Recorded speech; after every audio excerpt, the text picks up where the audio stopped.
Yo, what's going on, everybody? It is your boy Fitz TV here, aka GLauren33, and I am back here today with another episode of the Legit Shoot podcast. Here with your Smackdown review and results for August 14th, 2020. Thank you guys so much for joining me. No matter if you guys are watching on the stream or watching on demand via playback, thank you guys for joining me so much.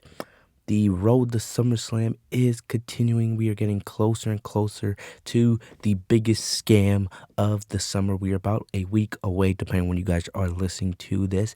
And I just want to let you guys know a couple of things before we get into the review. First off, SmackDown actually wasn't bad tonight. I would go as far to say it was a good show. Not a great show, but a good show. It built towards SummerSlam. Of course, there were things that could have been done better, but overall, I thought it was a decent episode. Way better than what we usually get. And a lot of things are going on with the WWE right now. We have SummerSlam. They did officially make the announcement tonight. Payback. WWE they will be having another pay-per-view 1 week after SummerSlam. So we have SummerSlam in about a week, and the week after that, we have another pay-per-view, WWE Payback. So lots of things going on. Plus, if you guys haven't been listening, we do have a official venue for SummerSlam. It will be officially named next week, but all the reports have been saying that WWE will be filming out of the Performance Center at the Amway Center in Orlando, Florida. So they're not going to be up in the East Coast. No New Jersey, no New York, no Massachusetts, none of that. They will be having SummerSlam in Orlando, staying in Florida at the Amway Center, which is where the Orlando Magic play their games in the NBA. There has been a lot of interesting thing going on with that. We've heard rumors that WWE may be having virtual fans because they're putting up these big LED boards, which if you guys have been watching the NBA games in the bubble, they've been working with virtual fans. They've been doing that also in the MLB. So it'll be interesting. Like I said, I'm not a big fan of virtual fans. It's not the same, but I'm not going to judge it till we see it. Like I said, I'm going to wait before I judge it because that's the way I am with all things in life. For all we know, them going to the Amway Center, adding virtual fans and all these new changes, could be one of the best things we see all year. Or it could be so bad that it's even worse than when this whole Performance Center era started to begin with, when they had no fans back in March. We don't know. But I'm going to wait and see how it all looks out. Give it a couple weeks, give it a couple shows, and then I'll give you guys, my unbiased opinion on it. When the NBA first went to Orlando for the bubble, we all had questions about how it's going to look. But I got to be honest, I watch the NBA every single day, and I love that, sports are back, but I love the way the NBA product looks. Not much is different. Of course, it's different for, the referees and the players and the announcers and everyone's down there. Same thing for WWE. It's super different for all those superstars and the announcers and the staff, everybody working at these Performance Center shows. But as a fan watching on TV, the NBA doesn't look that much different. And who knows how it's going to look when we get to the Amway Center next week with these WWE shows. I'm going to be fair, and I'm going to judge it, but I'm going to give them a fair chance to make it look nice. WWE's not going to change until Vince is gone. But definitely, who knows? This could be a step in the right direction, especially until things get back to normal. We don't know. But I'm going to definitely wait to see how it all looks. And definitely next week, it's going to be a big week for the podcast. You guys know I've been giving you guys tons of content, but next week, it might be the biggest week of the year, especially for this podcast, because I'm going to have so much content. I'm going to have an extra episode of the podcast talking about SummerSlam and the women's division, probably going up on Sunday, most likely. Monday, of course, we'll have our normal Monday Night Raw review. I might give you guys NXT on Wednesdays. It's going to depend because I have some things going on in my personal life that I got to take care of. So I'm going to be a little bit busy, but I have tons planned. Monday, we got Raw, of course. We're going to have SummerSlam predictions sometime during the week. We're going to have SmackDown on Friday. We're going to have an NXT TakeOver 30 review on Saturday night. And then Sunday, we're going to have the SummerSlam live reaction stream. Then we're going to have the SummerSlam review right after that. And then the next night, Monday night, the Raw after SummerSlam. Like I said, next week, you guys might be getting a podcast every single day of the next week. I'm not sure how it's all going to look, but definitely there's going to be tons and tons of content for you guys. So hopefully you guys are excited, man. It's going to be a wild week next week. So if you guys aren't subscribed already, make sure you guys are subscribed because it's going to be absolutely crazy. I'm going to have everything covered for you guys next week for SummerSlam. So make sure you guys are subscribed. But yeah, big week. Amway Center, SummerSlam, virtual fans, podcast content, lots of stuff going down next week. But enough about, what's happening. Let's talk about what actually happened tonight on SmackDown. So SmackDown this week, it wasn't a bad show in my opinion. It was probably one of the better shows of the Performance Center era. It built towards SummerSlam, even though, to be honest, SummerSlam doesn't feel like SummerSlam this year because they waited so long to actually start building towards the show. But it did build towards the actual show. It followed up and continued storylines that have been established, in the past couple weeks. And that's really all I asked for, Some of the things we saw tonight were, great and kind of creative. Other things we saw were, just simple, but, it continued and built towards the show, and that's really all I asked for. It wasn't a perfect show, but it was a decent show in my opinion.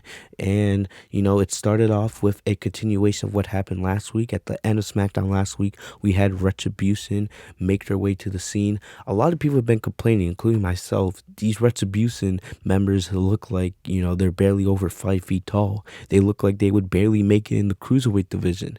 Tonight on SmackDown, it seems like Retribution has more members, and it seems like they actually got some real people to actually become these characters. And there's been lots of rumors about who is actually in the Retribution faction. We don't know, but there's been hints of, Dominic Dijakovic, Chelsea Green, Tommaso Ciampa, which is a big one. And at the end of the day, we don't know yet. We don't know who's in the actual group, but I at least got to give SmackDown a thumbs up for continuing the story and not insulting our intelligence, because Retribution was the last thing we saw on SmackDown last week, and they began the show tonight. The show started off with what was supposed to be a match between Biggie and John Morrison. We saw Biggie cut a mini promo talking about people forgetting what he's done as a singles competitor before the New Day. He was the first ever NXT champion.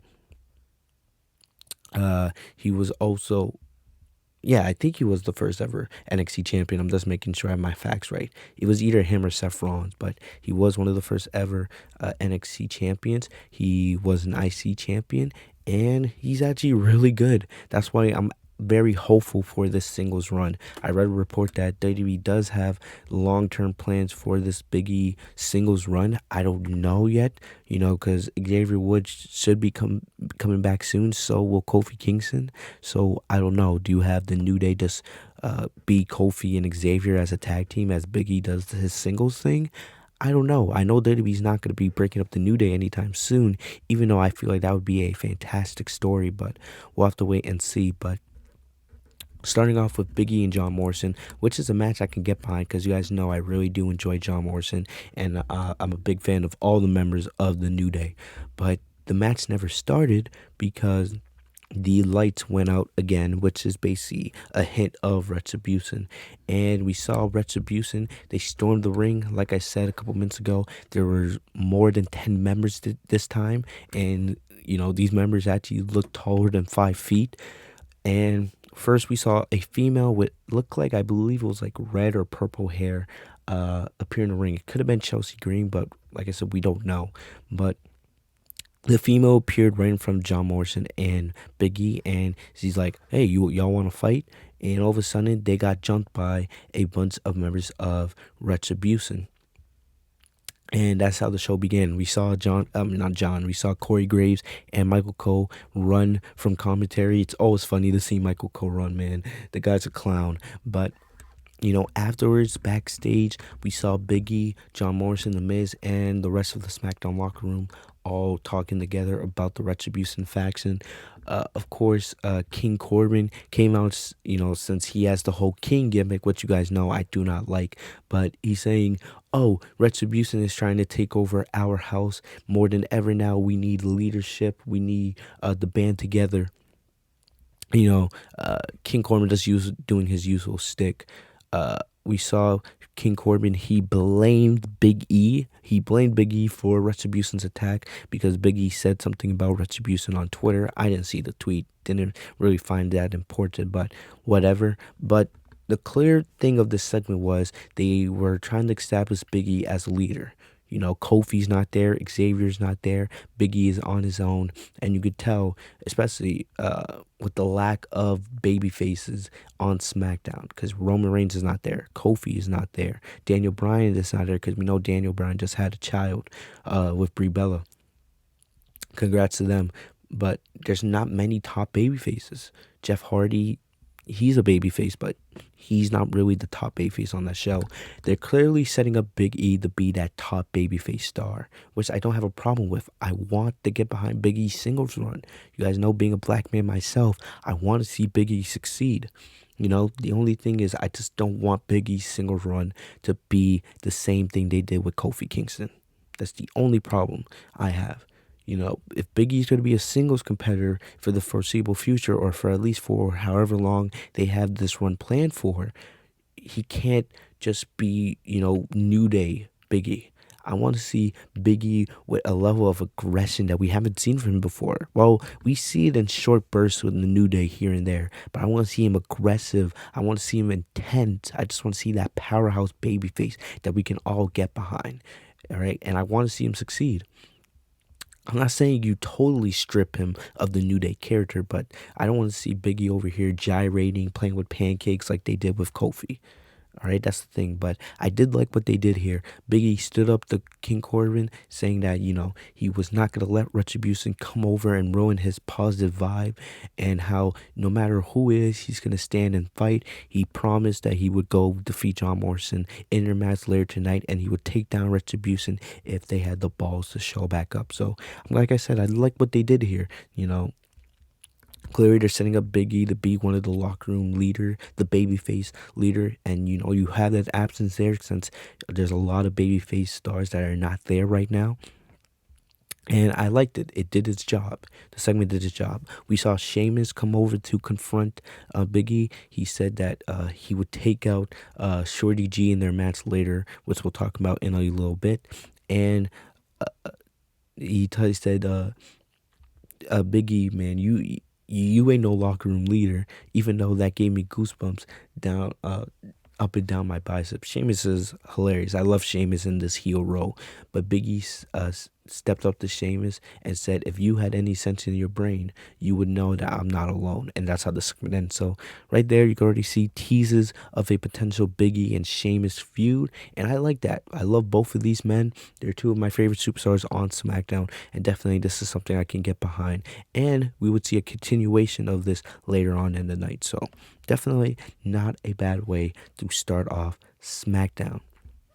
Moving into, other than what happened with The Fiend, Alexa Bliss, and Braun Strowman, this was my second favorite part of the show. Sasha Banks and Bayley. Usually it's my first part of the show, but I really did enjoy the main event segment, which we'll talk about a little bit later.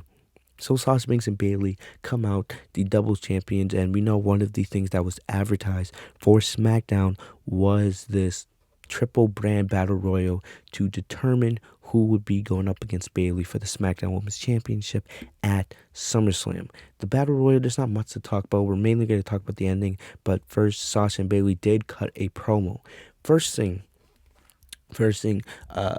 Sasha and Bayley did announce that, and this was the first I'm hearing of this. I don't know if this was announced on social media, but first off, Sasha and Bayley did confirm Payback will be taking place a week after, SummerSlam. And I'll just say this, I'm not that excited because we have no idea what's going to be on Payback.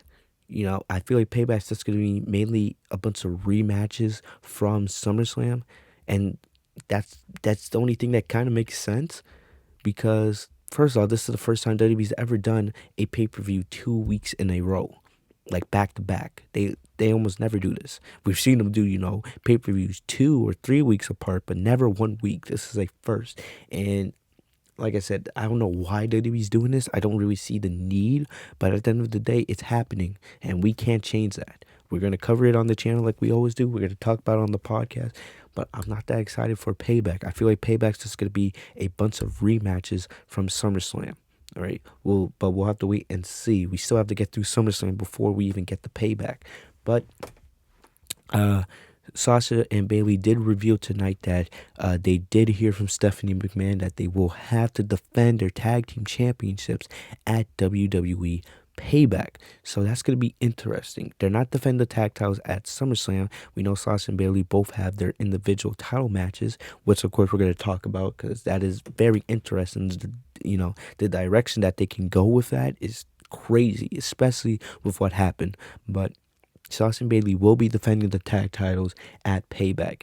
Just right now, if based off the top of my head, I definitely think it's most likely going to be Liv Morgan and Ruby Riott. I think Liv Morgan, Ruby Riott, probably eventually they're going to have a number one contenders match with the Iconics sometime in the next couple weeks, and that will probably set up their match with Sasha and Bayley. They're really the only other team in the division other than the Iconics that can challenge Sasha and Bayley. Let's be serious here. What you're not gonna do, anybody from NXT. Maybe they could do Io Shirai and Asuka against Sasha and Bayley. I feel like that would be fantastic. And we'll talk about that, on Sunday when we do the extra podcast. I don't really want to get into that tonight, but definitely if WWE needs a tag team title match, I don't mind Liv Morgan, Ruby Riott. That would be great as well, but I feel like if WWE wants to, really do something crazy and special, I feel like Io Shirai and Asuka challenging Sasha and Bayley for the tag titles. I feel like that would be great for Payback. A great marketing tool. That would be fantastic. Great for NXT and for Payback. Because remember, this is going to be 1 week after SummerSlam. So you're not going to have a lot of time to build. So you need something that makes sense.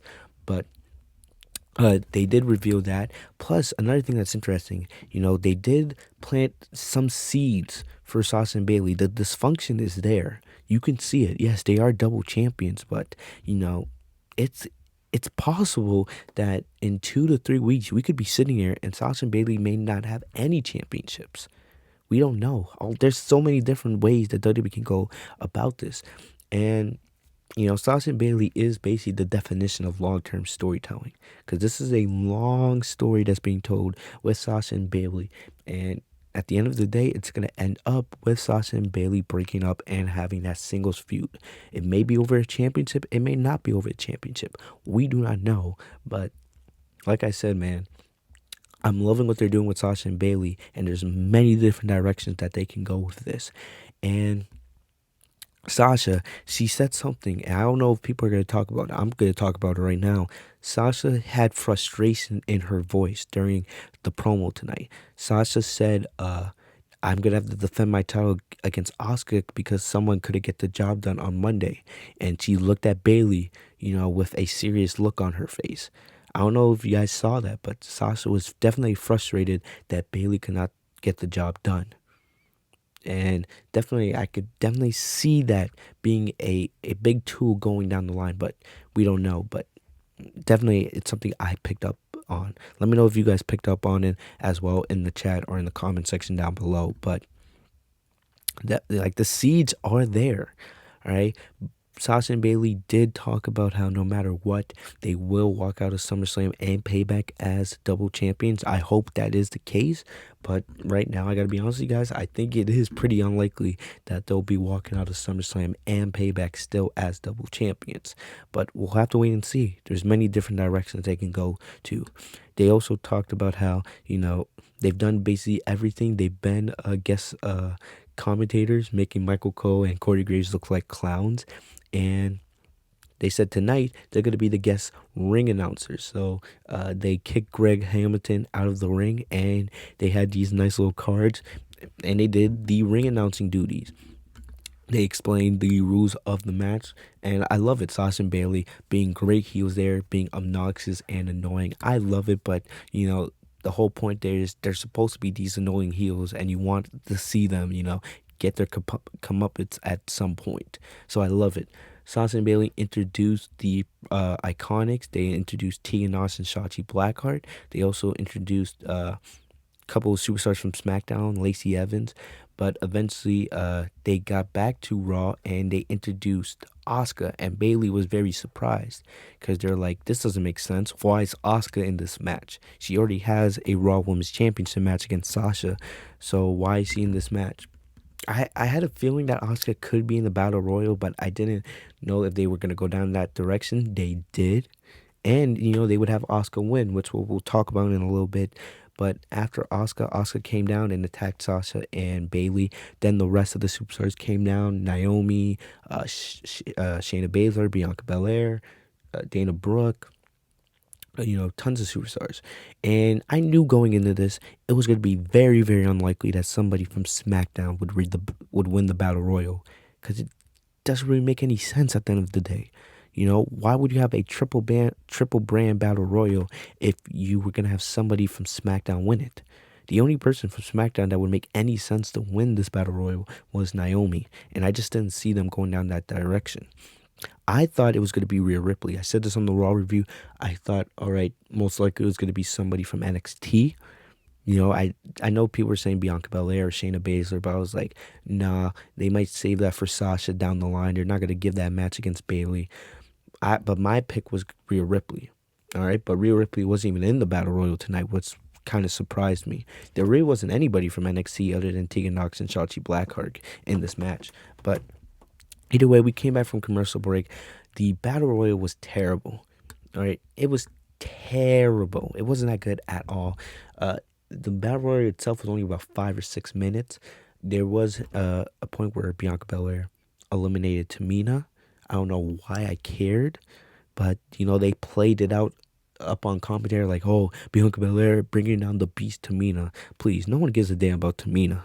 Stop it. She's a jobber at the end of the day. And getting into the ending, I believe the final 5 were Dana Brooke, Shayna Baszler, Asuka, Bianca Belair, and Tegan Nox, and I didn't really think Asuka was going to win, but she did end up winning. I don't know if this was the right order of eliminations, but I believe Tegan eliminated Bianca Belair, and then Dana Brooke came out of nowhere because Dana was hiding under the ring. I believe Dana came back to eliminate Tegan when Tegan was not looking. Then Asuka eliminated Dana Brooke, and then the final 2 were Asuka and Shayna Baszler. And I was like, they're probably going to have Asuka win because Shayna, it really wouldn't make much sense to have Shayna go up against Bayley, even though it would be a great match. And some people have that as a dream match. It just really wouldn't make any sense, especially when you had Shayna talking last week about going after the Raw Women's Championship. So I kind of knew Asuka was going to win. Asuka did get the win here. There was a funny moment where Shayna eliminated Asuka, or it looked like that, but Asuka actually landed, her 2 feet landed on the backs of Sasha Banks and Bayley, which it was a pretty cool moment, but Asuka did get the win here over Shayna. So now the crazy thing is, here we have now Asuka's not only going to face Sasha for the Raw Women's Championship, but she's also going to face Bayley for the SmackDown Women's Championship. So Asuka now has a chance to not only regain the Raw Women's Championship, but also get the ultimate payback on Bayley for taking out Kairi Sane a couple weeks ago by taking her SmackDown Women's title. So we could be getting 2 belts Asuka. And you guys know I've been very, very heavy on this. I don't want to see Sasha lose the Raw Women's Championship. I cannot see Sasha have another 30-day reign. I cannot see Sasha, have another title reign that ends in her first defense. But there are many different directions that they can go with this. That's why we're going to be doing the extra podcast episode on Sunday, because we're going to spend like an hour just talking about this because there's so many different directions. I'm going to talk about all the possibilities, all the outcomes, because there's 4 different outcomes for SummerSlam. You could have Asuka beat Sasha and lose to Bayley. You could have Asuka beat Bayley but lose to Sasha. You could have both Sasha and Bayley retain against Asuka. Or you could have Asuka beat both Sasha and Bayley and walk out as a double champion.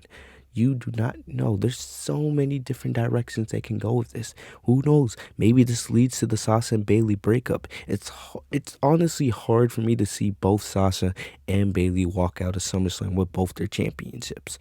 Maybe, one of them or both of them loses to Asuka and then they regain it at Payback a week later. But I don't know. It's a really confusing situation, but it's a crazy situation. There is a possibility, because we still have 1 week left for SummerSlam. Remember, this is all about Asuka trying to get payback on both Sasha and Bayley for what happened with Kairi Sane. There is a possibility here, and I think it's unlikely, but this could be crazy if WWE wants to do this. You could easily make this a winner-take-all affair. You could make this a triple threat match between Sasha, Bayley, and Asuka for both the Raw and SmackDown Women's Championships. That would be the craziest, the whole Sasha and Bayley friendship, Asuka trying to get payback, and potentially merging the divisions with only one champion. I know there's definitely some people thinking about that. It's going to be interesting to see. We're going to talk about this all on Sunday, so I don't want to get into it too much tonight, but I will say this about the Battle Royal. What was the point of having the Battle Royal if you were planning to have Asuka win the entire time? I thought this Battle Royal, would be used to build up maybe a new star. I was thinking somebody like Rhea Ripley. I was hoping somebody from NXT would win, maybe a Tegan Nox, maybe a Shotzi Blackheart. My pick was Rhea Ripley. Or maybe, them going in the direction of a Bianca Belair or, somebody else. Giving somebody the opportunity to go up against the 300-day champion. Because if they go up against Bayley and lose, then it's not going to hurt them, because it's going to make Bayley look that much more dominant and make whoever does eventually take the title off Bayley, it's going to make that moment more special.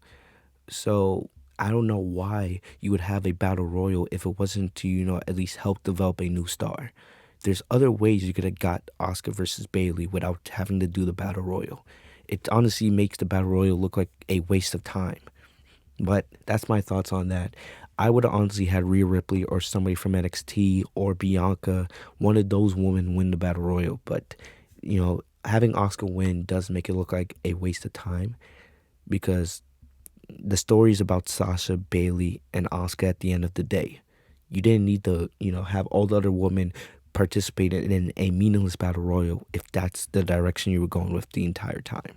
That's just the way I see it, but still the possibilities here with Sasha, Bayley, and Asuka going to SummerSlam, they're endless. So many different directions you can go with, and with Payback happening a week afterwards, who knows what's going to happen? Maybe Asuka gets the title and only holds it for 1 week. We don't know.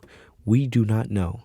But definitely, man, outside of Randy Orton and Drew McIntyre going to SummerSlam, this is the thing I'm looking forward to the most. And I'm interested to see what they're going to do with The Fiend and Braun Strowman. But definitely, man, this woman's story is great. I'm loving it, but it's definitely going to be interesting to see what they have planned going with Sasha and Bayley and Asuka happening at SummerSlam. It's going to be crazy. And, even though I'm not a fan with how they did it with the Battle Royal tonight, I'm still very invested in the story, and I cannot wait to see what happens. Will this be what actually sets the true seed for the Sasha and Bayley feud and the breakup? Who knows, but definitely, man, I'm very invested into this, and I cannot wait to see what happens going into SummerSlam. Let me know what you guys think.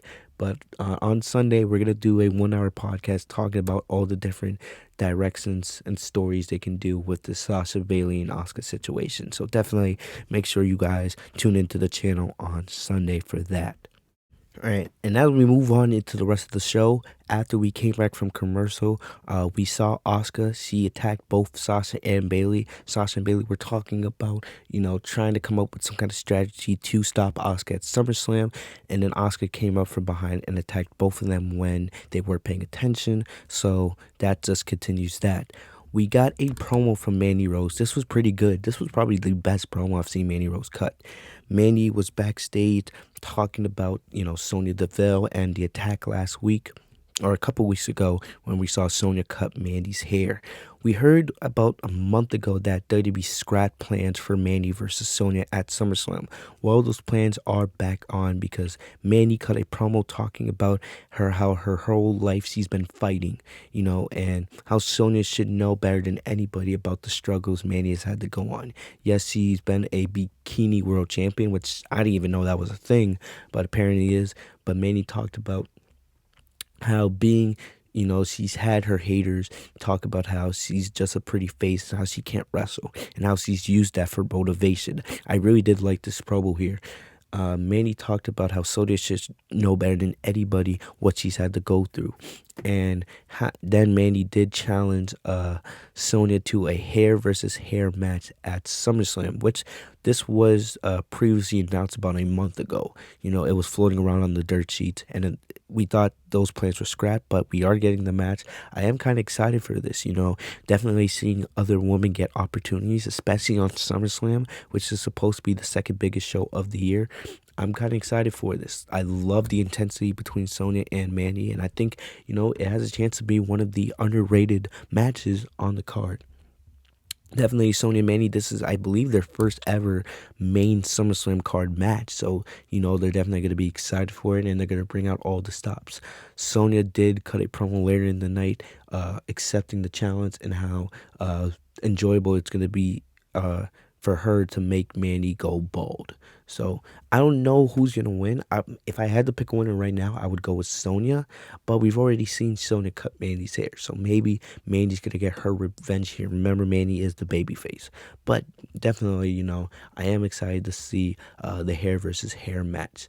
It is a gimmick match. It's something you would probably see in the Divas area, but because of the story here, I am excited to see what Mandy and Sonya can do at SummerSlam. Who knows? Maybe it's a cinematic match. I don't see this as a match that would take place in the ring. It's more going to be a street fight, but we'll have to wait and see. But Mandy and Sonya confirmed hair versus hair match at SummerSlam. Definitely, I am kind of excited for this. Both Mandy and Sonya cut really good promos here. So, and I gotta say, just for a second, I like short hair Mandy. I don't know if you guys saw this, but there was a funny video Bayley posted on her social media. Bayley and Otis were at the gym, and Bayley was getting on Mandy like, "Hey Mandy, you want to steal my haircut? What about I steal your man?" And she was touching Otis's biceps. Pretty hilarious stuff there. But yeah, I like short hair Mandy. But moving on, we had Sheamus versus Shorty G here. This was a result of last week. Shorty G did attack Matt Riddle, and we thought this was a heel turn. So I was a little confused here. I was like, is Sheamus the babyface? What's going on here? Is this heel versus heel? But Shorty G did come out with new music, so I thought this was to go with his heel turn. But it was clear here that Chad Gable was the babyface and Sheamus was still the heel. Sheamus did win by bro kick. This match did not go long. It wasn't terrible, but it wasn't long. But still, it was to keep Sheamus, looking strong. And I've loved the way Sheamus has been booked on SmackDown as of late. I kind of want to see Sheamus get back in the title picture here eventually. The guy is doing great work right now. You can say what you want about the Jeff Hardy feud, but overall, Sheamus as a heel has been great on SmackDown. But Sheamus got the win here, and that was that. Moving on, we had Chad Gable actually confront Matt Riddle. Matt Riddle was having a backstage interview. There was a funny moment here. Matt Riddle asked Caleb Braxton if he could just call her bro, which is kind of cool. But Matt Riddle was talking about what happened with Shorty G last week and Baron Corbin, and how, Riddle has been trying to get a match with Corbin, but Corbin keeps ducking him with this whole King's Ransom, which I don't think is actually bad. It's not a bad thing for Corbin's character. It's just the execution is kind of poor. But we saw Shorty G right after his loss with Sheamus. He came up to Matt Riddle, and he apologized for what he did last week. He was talking about how the only reason why he did it is he was thinking about how rough the wrestling business can be and how that money could be used for his family. So it seems like Chad Gable is still a babyface here, but Matt Riddle shook hands with Gable, but out of nowhere, Corbin blindsided Riddle and started talking trash. And then he actually called Chad Chad. Almost nobody calls Chad Gable by his name these days. They call him Shorty G, but he called Gable Chad and said, "You did good work tonight, Chad." So I don't know. I don't think this means that Gable's still a heel. I think it was just for last week, but we'll have to wait and see, because Gable did do anything to help Riddle from the attack from Corbin. Just stood there and watched. So I don't know here, but this is just to continue Riddle and Corbin. I don't know if we're gonna get that match at SummerSlam. I don't really want to see it. I don't think Riddle versus Corbin is a SummerSlam worthy match, but we'll just have to wait and see.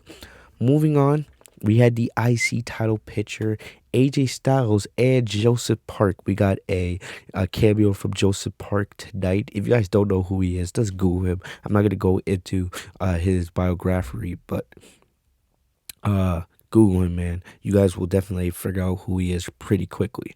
But we had AJ Styles. He introduced the PISS system, aka the Phenomenal Informational Statistical System.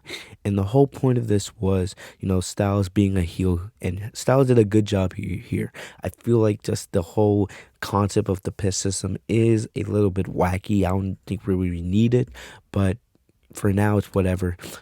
Styles here is just using this as a way to determine who deserves to face him for the IC title, because he feels like the people he's been facing are not worthy. Like, we saw him have to face Drew Gulak and Grand Metalik. They were good matches, but they weren't really worthy contenders.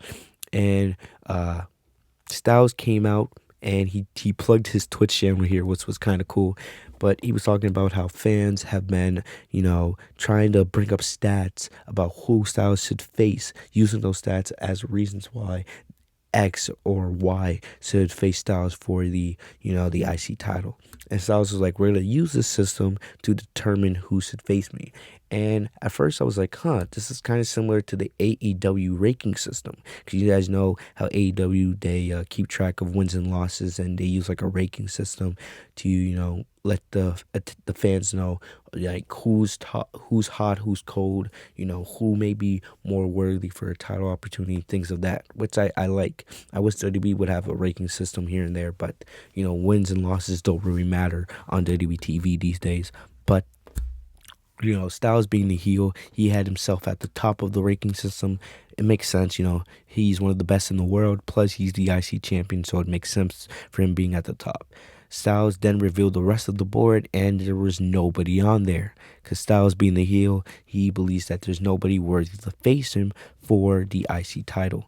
Then Jeff Hardy came out. There have been rumors, going around that Styles versus Hardy is supposed to happen at SummerSlam.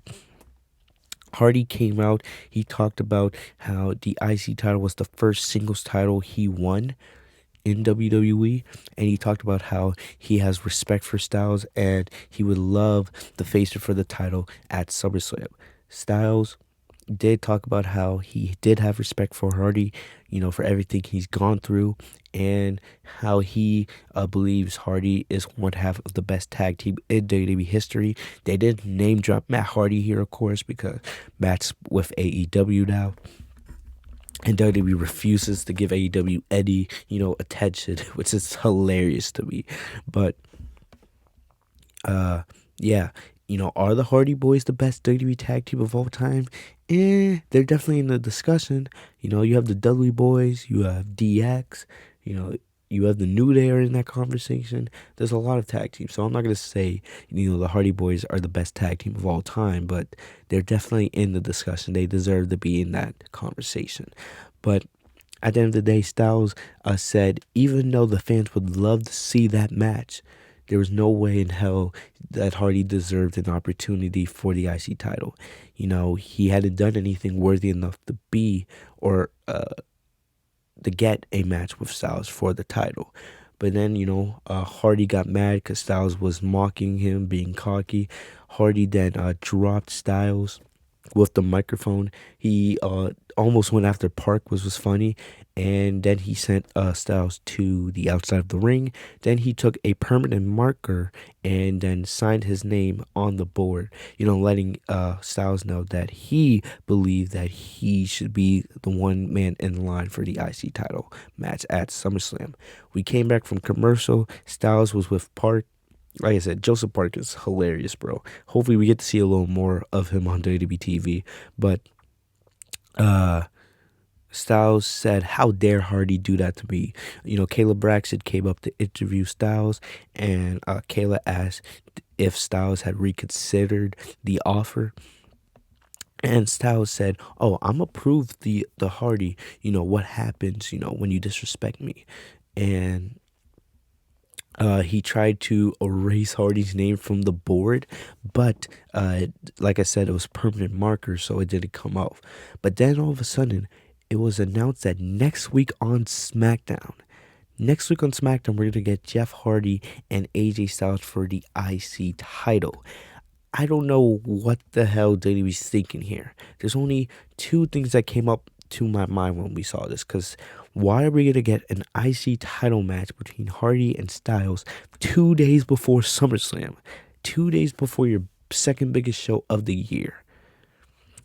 There's two things going through my mind. Either, WWE's desperate for ratings and they're willing to give a pay-per-view title match for free, or the other thing, which I think is more likely to happen, Retribution's going to come and attack Styles and Hardy before the match even gets underway.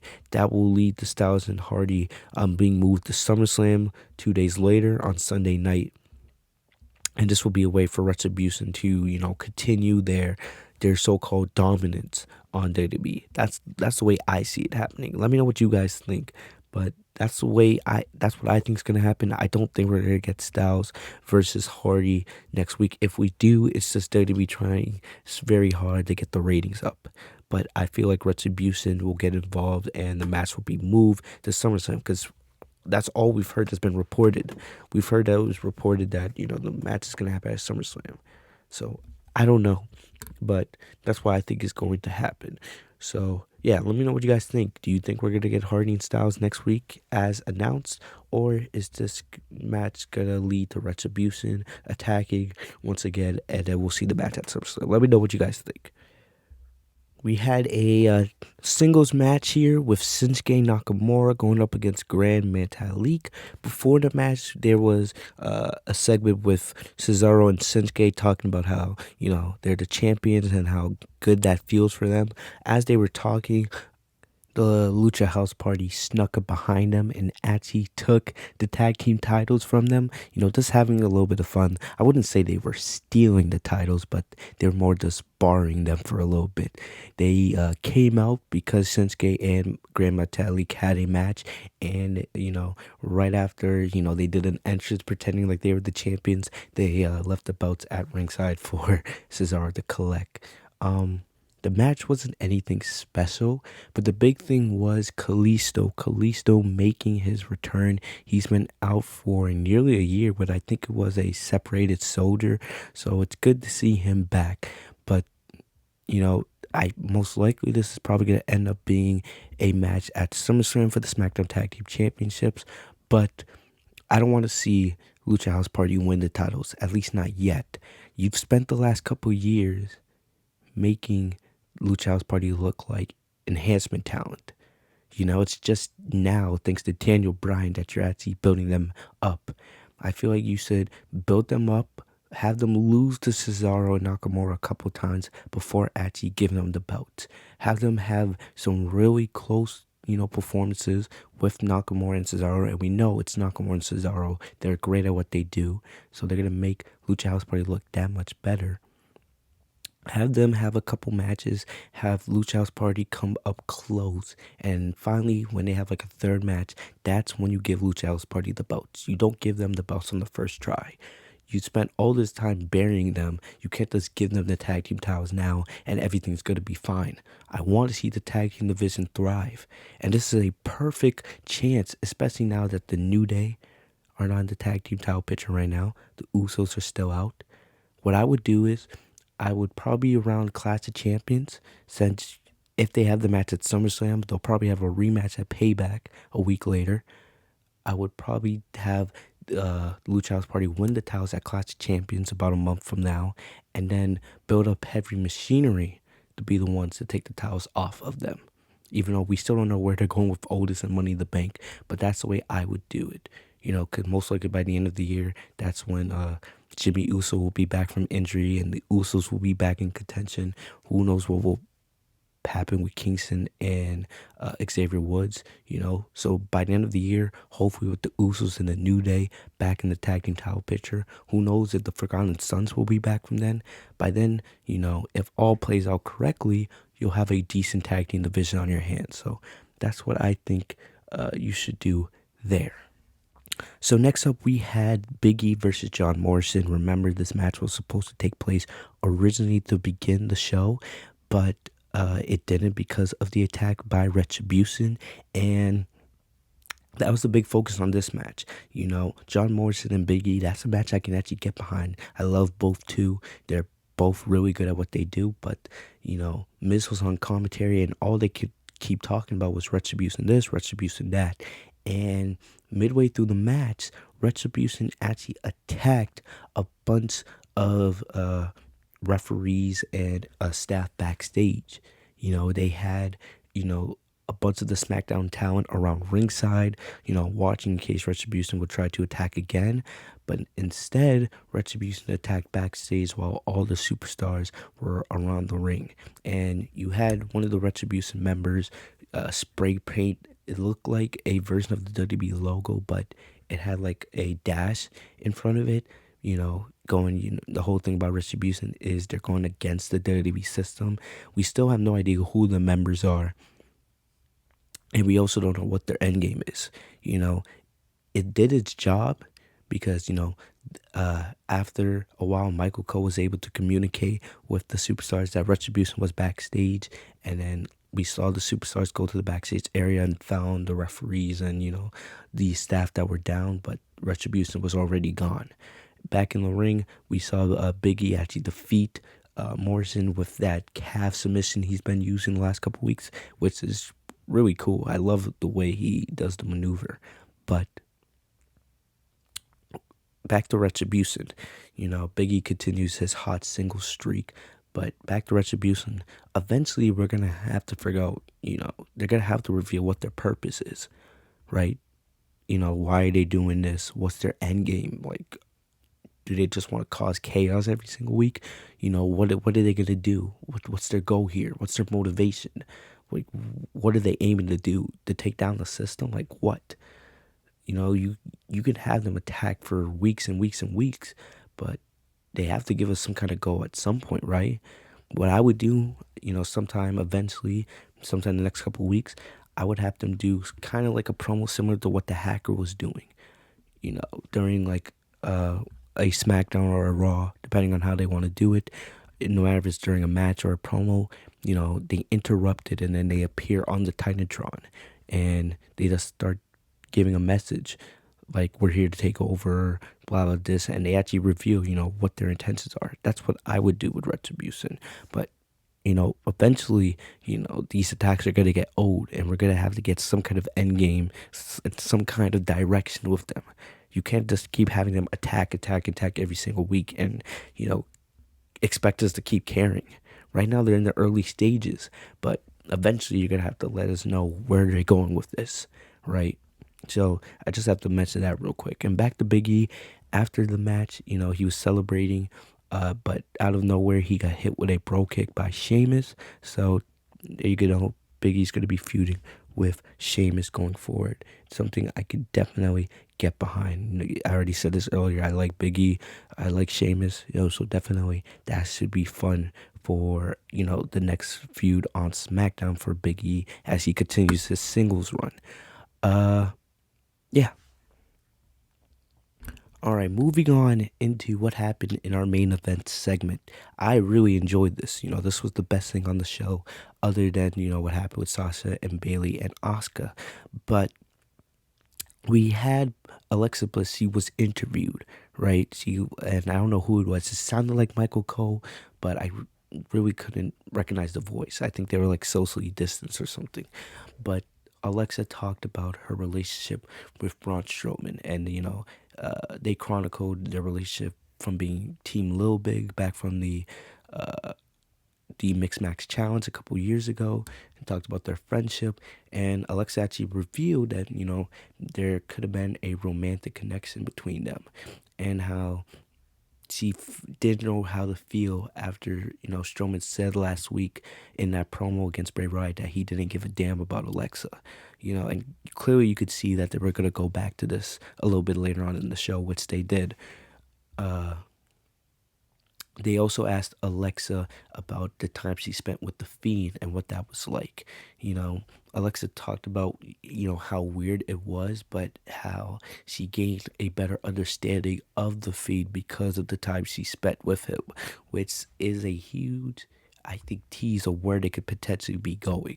It's a little confusing because we've heard reports that WWE plans to turn the Fiend face, but with what's happening here with Alexa, it looks like, Alexa could be turning heel and joining the Fiends. So it really would make sense to turn Alexa heel if you're going to turn the Fiend face. I'm starting to get confused. Is the Fiend supposed to be the baby face here? Is Strowman still a baby face? I don't know. But that would lead us to the main event segment. So Braun Strowman came out and he has a whole new look. He is now completely bald. He cut all his hair out, which he kind of looks pretty cool with it. Before I did not like the way he had it with, those little 3 or 4 strands of hair he had on the top and then the sides cut. I like this new bald look for Strowman. He looks like my boy BC. You guys know BCFI. He's a fantastic podcaster in the IWC. Go check his channel out. But yeah, Strowman has this new bald look, and this was to play on the fact that whoever the Fiend comes in contact with, they eventually change. And we've seen that, with Finn Balor. Remember, Balor went back to being the Prince of Darkness down in NXT after his encounter with the Fiend. Seth turned into the Monday Night Messiah. John Cena has not been seen on WWE TV since WrestleMania. Daniel Bryan, he had his hair and his beard ripped out by the Fiend, and they're continuing that with Strowman, and I like that. Strowman now has this bald look, and all he seems to care about is destroying the Fiend. And they did a really good job of playing up to that in this segment. Strowman came out and he demanded that the Fiend come out and face him. Alexa Bliss came out, and Alexa, was telling Braun, this is not you. You need to change. Why would you say that awful thing about me? Why would you say you don't care about me? I know you don't feel like that. And Strowman was not looking at Alexa. I love the way they did this. Strowman just kept looking at the floor, and he started screaming at Alexa like, you never gave a damn about me. You just thought I was just some big plush toy, somebody that you could pull around to do your bidding, somebody that you could use. And Alexa was like, no, it was never like that. You were actually a good friend to me.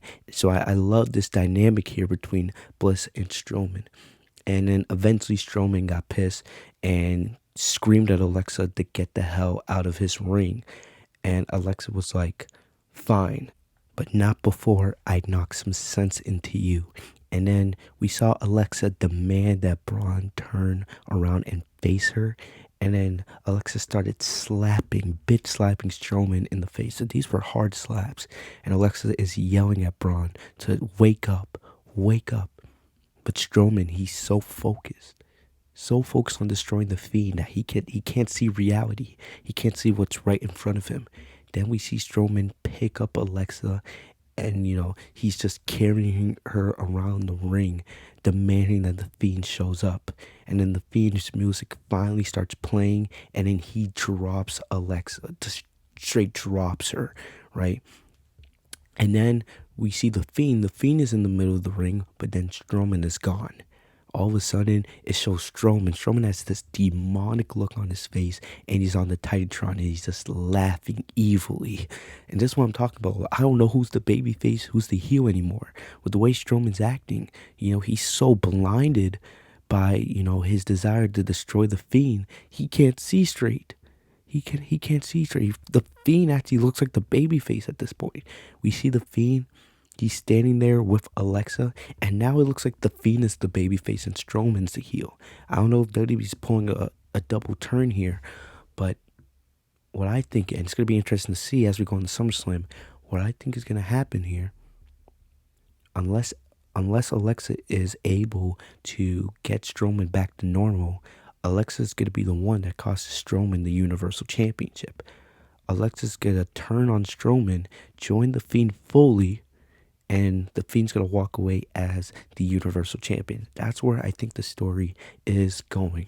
Unless Alexa is able to get Braun back to normal, she's going to eventually say enough is enough and then just turn on Strowman and join Bray Wyatt fully. And I feel like that would be amazing. I would love to see, Alexa in the funhouse running around as, the Fiend's little demon. But I feel like that would be great for Alexa's character. It would actually make her interesting. So I really like what you're doing with the storyline here. The effect that the Fiend is having on not only Braun Strowman, but Alexa Bliss, and how this is eventually probably going to turn Alexa into the Fiend's minion. And I feel like that would be really cool. It's going to be interesting to see where they go with this, but I'm actually invested.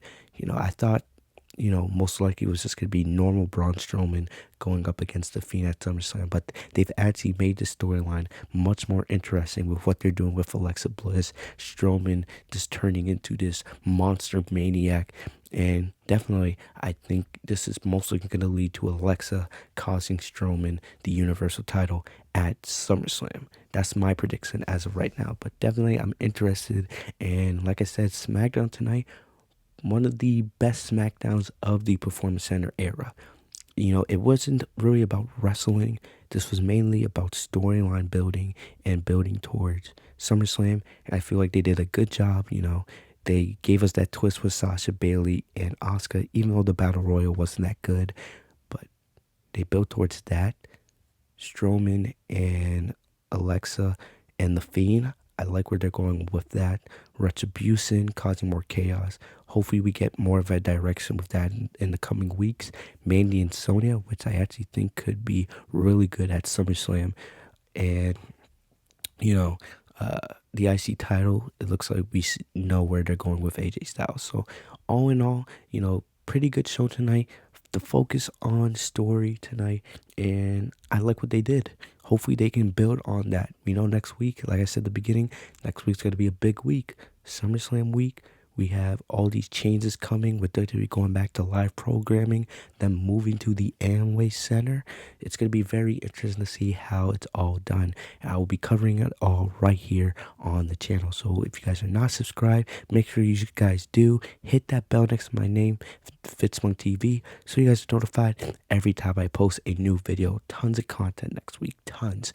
Monday Night Raw review, NXT, SmackDown, SummerSlam predictions. We got NXT TakeOver 30 review, SummerSlam live stream reactions, SummerSlam review. It's going to be crazy, so you guys don't want to miss any of the content I have coming. Stay safe and healthy, guys. I'm going to get out of here. Follow me on social media if you guys want to talk wrestling, anime, any of that stuff. Stay safe and healthy, guys. I'll see y'all later. Have a great day, guys. Peace.